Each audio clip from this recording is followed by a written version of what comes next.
So we're going to talk about sonnets. As I get it, the English word sonnet comes from the Italian sonetto. It means a little song. And it certainly picked up on the ways, partly from the Italian models. It picked up a very strict definition. I suppose for some people, when you think of a poem, the two main forms the person on the street thinks of is the limerick and the sonnet. And I'll confess that over the years I've gotten a certain impatience with sonnets. In sort of English teacher circles, Shakespeare's sonnets are sometimes considered the epitome of great poetry. I know some of them are quite good, but in my experience, to read all 100 and whatchamacallit of them can be quite tedious.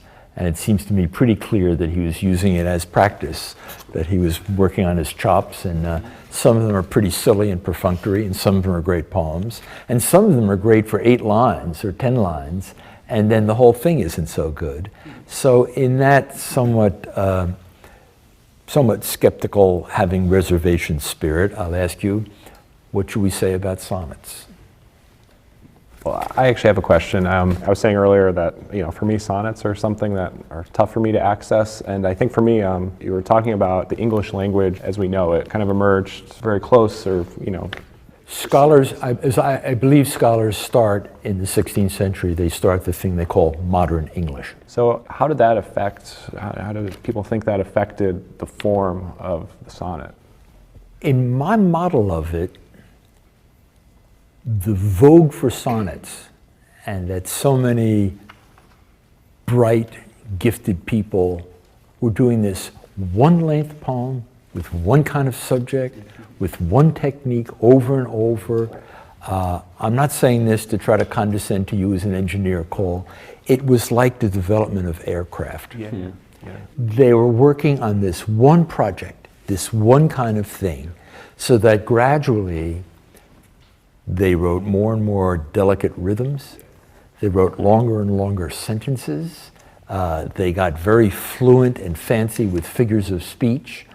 And they developed a lot of English eloquence that, in my opinion, in a way bloomed in the subsequent generation or two, when people like Donne, Herbert, Ben Jonson were writing often religious poems, elegies, poems more complicated than the seduction project of the sonnet. They had perfected the technique so there could be more kinds of subject matter. And if you look at mid-16th century poetry, a lot of it is great. I mean, Wyatt wrote great poems. A lot of it is very heavy in rhythm. Even the great Wyatt poems often are. And the technology of the writing became more fluent.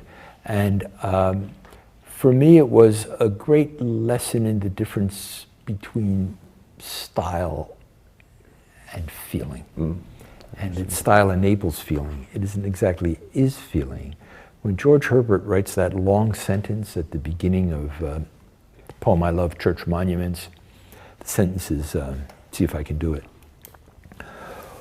The man is going to pray. Before he prays, he's going to calm his body down by showing it the graves, either in the porch of the church or in the graveyard. So he says, "While that my soul repairs to her devotion, here I entomb my flesh, that it betimes may take acquaintance of these heaps of dust, to which the blast of death's incessant motion, fed by the exhalation of our crimes, drives all at last." I mean, it's a killer sentence. I've given PhD students the grammar quiz, what's the main verb of the sentence? Yeah, it's loaded. And, totally loaded. "While that my soul repairs to her devotion, here I entomb my flesh, that it betimes may take acquaintance of these heaps of dust, to which the blast of death's incessant motion, fed by the exhalation of our crimes, drives all at last." I mean, it's like some figure in Mozart or in Charlie Parker, where he keeps stretching it further and further. The main verb, by the way, is entomb. So that it's perfectly appropriate. Well, when he does that, he's benefiting from the technology developed by the sonnet vogue decades before.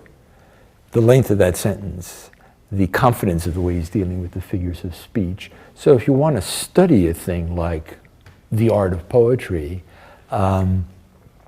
reading pre-sonnet, during sonnet, and a poem like that one, which I might call post-sonnet, to me, it's a nice, coherent illustration of these things.